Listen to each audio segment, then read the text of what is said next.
Bom dia, pessoal. Espero que todos estejam bem. Vamos dar continuidade aos nossos estudos sobre a Grécia Antiga.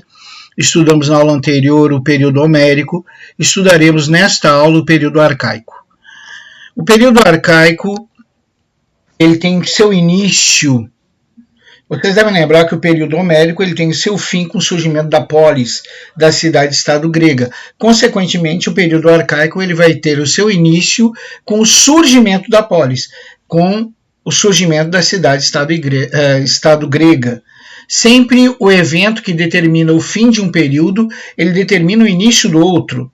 Então, se no período homérico ocorre o fim, no fim do período homérico ocorre o surgimento da polis grega, significa que no início do período arcaico ocorrerá o surgimento da polis grega. Sempre lembrando ao aluno que o evento que caracteriza o fim de um período caracteriza o início do próximo. Isso é óbvio, né? Bom, nós já havíamos visto que as duas polis gregas que mais se acentuam, que mais se destacam, são as polis de Atenas e Esparta. Isso continua, e essa rivalidade e esse destaque entre as cidades e estados gregas se acentua nesse período arcaico. Na economia, durante o período arcaico, se destacam dois elementos, a agricultura e o comércio marítimo. E também no período arcaico vai surgir o conceito de sociedade privada. O que é sociedade privada? É a concessão de uso de uma exploração econômica para obtenção de lucro. Ou seja, traduzindo isso, o Estado grego permite a exploração de determinado fim econômico para um determinado grupo. Então, o Estado grego determina, por exemplo, a sociedade privada que vai comercializar o azeite de oliva. Então, aquelas pessoas, através da sociedade privada, vão ganhar o monopólio da comercialização do azeite de oliva. Então, esse conceito de sociedade privada, de uma sociedade entre a iniciativa privada e o Estado, concedendo o monopólio de exploração econômica de um determinado item, vai ocorrer no período arcaico. Ok? Então, a economia do período arcaico se acentuam dois elementos, a agricultura e o comércio marítimo. E surge esse conceito de sociedade privada, ou seja, uma sociedade entre o Estado e um membro da sociedade, a quem o Estado concede o direito de exploração econômica de um determinado item. Eu dei um exemplo aqui, a venda e o comércio, por exemplo, do azeite de oliva. Então, vamos supor que o Estado, a cidade-estado de Atenas, conceda ao cidadão Y o comércio, o monopólio da comercialização do azeite de oliva com outras civilizações. Então, isso é sociedade privada, ok? Esse conceito de sociedade privada, ele surge nesse período, no período arcaico. Não devemos esquecer isso é questão recorrente de prova, tanto nas provas da escola, quanto nas provas do Enem e as provas de vestibulares. Também no período arcaico nós vamos ver uma intensificação tanto da cultura e da filosofia.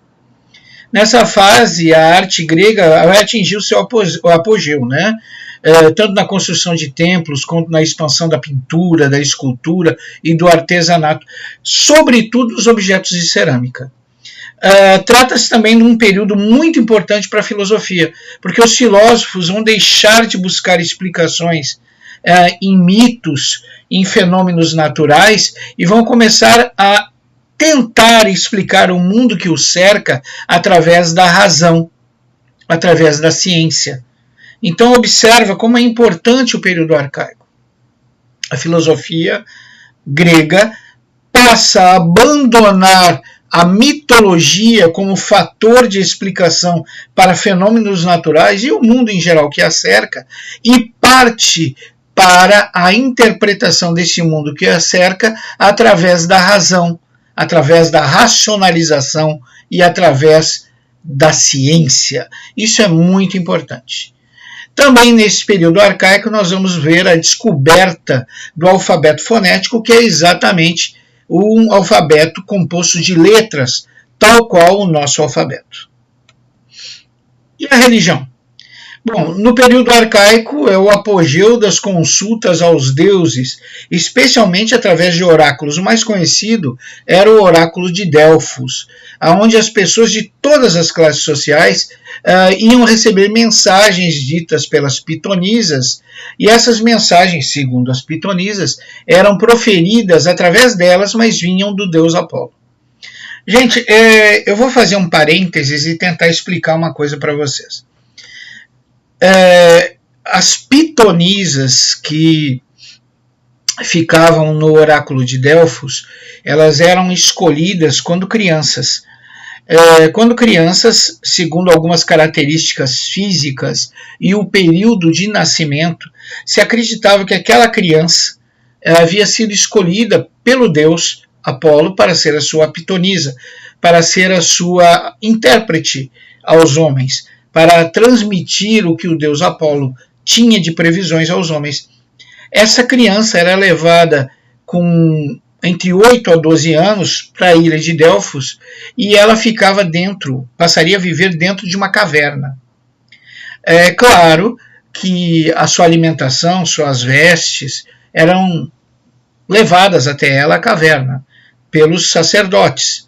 Os sacerdotes pegavam alimentos e vestes e levavam para essa moça, para essa pitonisa que estava dentro dessa caverna, porque segundo os sacerdotes, esta caverna era o ponto onde o deus Apolo entrava em contato com suas pitonisas. O problema é que essa caverna na ilha de Delfos, ela tinha a proximidade com o vulcão. E o vulcão expele vapores de enxofre. Os vapores de enxofre em pequenas concentrações, eles não vão matar, mas eles vão provocar sérias alucinações. Então, o que os nossos amigos sacerdotes e muitos daqueles que procuravam um contato, uma mensagem dos deuses com as pitonisas e achavam que as pitonisas estavam em transe, na realidade as pitonisas estavam em transe, mas num transe provocado não pelo deus Apolo, mas sim um transe provocado pelos vapores de enxofre que levavam essas pitonisas a um estado de alucinação. Como os sacerdotes interpretavam qualquer coisa que elas dissessem, a pitonisa, muito doida, falava qualquer coisa e o nosso amigo sacerdote interpretava e transmitia isso como se fosse uma mensagem do deus Apolo àqueles que procuravam o oráculo de Delfos. Então é uma coisa impressionante, principalmente se nós pensarmos que eles faziam isso com mulheres extremamente jovens. As Olimpíadas, mesmo que as cidades-estado estivessem em conflito, qualquer tipo de conflito, quando chegava o período das Olimpíadas, tudo parava. Era declarada uma trégua, e todos os conflitos eram suspensos. E nas Olimpíadas se procurava descobrir qual cidade-estado tinha o representante que representava da melhor forma o ideal da perfeição grega, que é mente sã em corpo são. E vários esportes ali ocorriam. O pancration, que é uma espécie de luta de vale tudo, a maratona, aquela troca do bastão, o arco e flecha, o arremesso de dardo, o arremesso de disco, todos esses esportes eram praticados durante as Olimpíadas, que tiveram seu princípio no período arcaico. E a sociedade do período arcaico? A sociedade do período arcaico, a gente deve lembrar que aquela sociedade gentílica não existe mais. Que agora a sociedade gentílica se dissolveu, se desintegrou, surgiu uma cidade-estado, polis, que possui uma elite que a governa. Então nós vamos ver que no período arcaico se acentua a divisão de classes. Então a sociedade do período arcaico, a sociedade grega, é uma sociedade hierarquizada, onde existe uma divisão de classes visível e acentuada. Nós não podemos também esquecer que no período arcaico se acentua o escravismo da sociedade grega, né? Se acentua o escravismo, devemos lembrar que no período homérico ocorreu a segunda diáspora, a expansão grega em direção à Ásia Menor, principalmente aquela regiãozinha da Trácia. Então, isso fez com que os nossos amigos gregos conseguissem vários escravos, e nós vimos que o escravismo na Grécia, em algumas cidades, principalmente Atenas, eles não eram como a gente imagina o escravismo. Claro que haviam escravos que tinham uma vida muito dura no campo, né, trabalhando no campo ou trabalhando nas minas, mas os escravos não eram só utilizados para esses trabalhos, eles eram utilizados para todo tipo de trabalho. Tinha escravos professores, tinham escravos guardas, tinham escravos que atuavam na limpeza da cidade e por aí vai. Então, a sociedade grega, ela é escravista e ela depende do trabalho escravo, porque assim os nossos amigos gregos ficam livres para a política, ficam livres para a filosofia e assim por diante.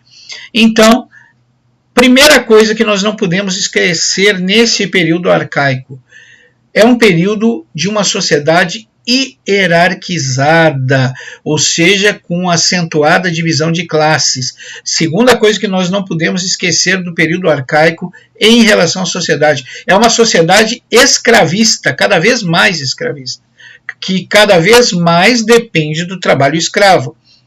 E o enriquecimento da aristocracia.